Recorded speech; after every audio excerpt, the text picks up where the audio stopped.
साथियों, कल भारतीय महिला क्रिकेट टीम ने ऑस्ट्रेलिया को हराकर फाइनल में अपनी जगह पक्की कर ली। लेकिन कहते हैं हार के बाद जो जीत आती है वो सिर्फ स्कोर कार्ड नहीं बदलती, वो इतिहास बदल देती है। 19 अक्टूबर 2025 वही तारीख जिसे भारतीय महिला क्रिकेट शायद कभी नहीं भूल पाएगा, क्योंकि भारत 3 मुकाबले लगातार हार चुका था। सोशल मीडिया पर आलोचन, एक्सपर्ट्स की तीखी राय और हालात ये थे कि टीम इंडिया टूर्नामेंट से बाहर होने की कगार पर थी। कहा जाने लगा था कि ये टीम अब टूट चुकी है, लेकिन कहानी है वो अभी खत्म नहीं हुई थी। सिर्फ 12 दिन बाद यही भारतीय टीम 7 बार की वर्ल्ड चैंपियन ऑस्ट्रेलिया को हराकर वनडे इतिहास का सबसे बड़ा रन चेंज करने वाली टीम बन गई और दुनिया ने कहा कि ये इंडिया है और इंडिया कभी हार नहीं मानता। तो साथियों, चलिए एक बार टीम इंडिया की शुरुआत से लेकर सेमीफाइनल मैच जीतने तक के सफर पर नजर डालते हैं। बता दें कि वर्ल्ड कप की शुरुआत भारत ने दमदार की। पहले मुकाबले में श्रीलंका के खिलाफ दीप्ति शर्मा ने 50 के साथ 3 विकेट लेकर मैच का रुख अपने नाम किया। फिर पाकिस्तान के खिलाफ गेंदबाज क्रांति गौड़ ने एक ऐसा स्पेल डाला कि विपक्षी टीम सिर्फ संघर्ष करती रह गई। 2 जीत और आत्मविश्वास चरम पर। दिख रहा था कि ये टीम कब के लिए ही बनी है। लेकिन फिर आई मुश्किलों की वो लहर। साउथ अफ्रीका के खिलाफ भारत के पास जीत है वो लगभग हाथ में थी। 252 का टारगेट था। शुरुआती 5 विकेट है वो जल्दी गिर गए थे, लेकिन क्लोट रोयन और नदीम डी कलक ने मैच का रुख पलट दिया। उसके बाद चेहरे उतर गए, मनोबल है वो टूट गया और यही असर अगले मैचों में भी देखने को मिला, क्योंकि फिर ऑस्ट्रेलिया से हार, फिर इंग्लैंड से 4 रन से शर्मनाक हार। 3 हारों की हैट्रिक ने टीम और देश दोनों को हिला के रख दिया। ड्रेसिंग रूम में सन्नाटा, सवाल भारी और डर सबके दिलों में कि अगर अगला मैच हारा तो टूर्नामेंट खत्म हो जाएगा। लेकिन फिर आता है न्यूजीलैंड वाला वो मोड़, जहां टीम ने कहा कि हम जरूर लौटेंगे।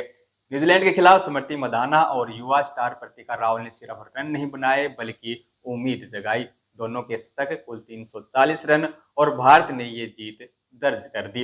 ये वही रात थी जब सबको एहसास हुआ कि ये टीम टूटी नहीं बल्कि चुप थी। और इसी के साथ टीम इंडिया ने सेमीफाइनल में अपनी जगह वो पक्की कर ली, जो होना था 7 बार चैंपियन ऑस्ट्रेलिया के साथ। साथियों, फिर आता है सेमीफाइनल वाला वो दिन जहां सामना होना था टीम इंडिया का 7 बार की चैंपियन ऑस्ट्रेलिया के साथ। दिन था 30 अक्टूबर। सामने थी वो ऑस्ट्रेलिया टीम जिसे विरोधी टीम के पसीने छूट जाते थे। उसी दिन भी ऑस्ट्रेलिया अच्छे लय में खेली और भारत को दिया टारगेट 339 रन, जो कि वनडे इतिहास का सबसे बड़ा टारगेट था, जिससे दबाव इतना आया कि मजबूत टीमें भी टूट जाए। उसके बाद बारी आती है भारत की। पावर प्ले में ही 2 शुरुआती विकेट गिरे, जिसमें शेफाली 10 पर, मदाना 24 पर। स्कोरबोर्ड धीमा और ऑस्ट्रेलिया की मुस्कान है वो तेज होती गई। लेकिन फिर क्रीज पर आई कप्तान हरमनप्रीत कौर और दूसरी तरफ जेमिमा रोड्रिग्स। ये सिर्फ 2 बल्लेबाज नहीं थी बल्कि ये उम्मीद की आखिरी 2 चिंगारियां थी।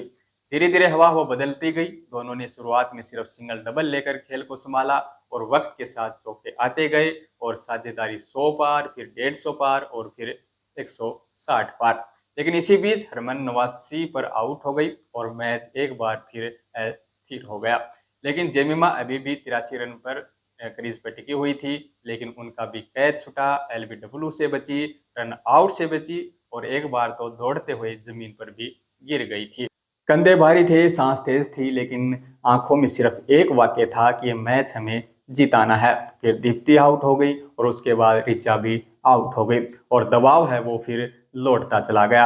अब चाहिए थे 24 गेंद पर 29 रन, लेकिन जेमिमा ने खुद से कहा कि मुझे डरना नहीं है। फिर एक ओवर जिसमें स्कोप चौका, फिर पॉइंट कट चौका, फिर वाइड और फिर एक और चौका, जिसके बाद पूरा स्टेडियम है वो खड़ा हो गया। और अब चाहिए थे 12 गेंद पर केवल 8 रन। स्ट्राइक पर अमनजोत कौर थी। पहली गेंद कवर्स के ऊपर से चौका, दूसरी पर 2 रन और फिर मोलोनिक्स की बाउंसी गेंद जिसमें अमनजोत का स्टाइलिश शॉट कवर के ऊपर से बाउंड्री। और इसी बाउंड्री के साथ भारतीय महिला खिलाड़ियों ने इतिहास रच दिया था। साथियों, ये वो दृश्य था जिसने भारत को रुला दिया। जेमिमा दौड़कर अमनजोत को गले लगाती है, दोनों की आंखों से आंसू बह रहे हैं। हरमनप्रीत ड्रेसिंग रूम में रो रही है। टीवी स्क्रीन पर सिर्फ एक लाइन उभरती है कि हम हार सकते हैं लेकिन हम हार मानते नहीं। ये सिर्फ जीत क्रिकेट की नहीं थी, ये भरोसे की जीत थी, हिम्मत की जीत थी और उस देश की जीत थी जो अंतिम सांस तक लड़ता है। और इस वक्त भारत की लड़कियों ने उनको जवाब दे दिया था जो उन पर सवाल उठा रहे थे। फिलहाल भारत वो फाइनल में पहुंच चुका है और अब बारी है कप उठाने की। इसके अलावा इस टीम के बारे में आपका क्या कहना है, कृपया कमेंट बॉक्स में अपनी राय वो जरूर लिखें। और क्रिकेट जगत से जुड़ी तमाम बड़ी खबरें देखने के लिए जुड़े रहिए आपके अपने चैनल खेल चौपाल के साथ।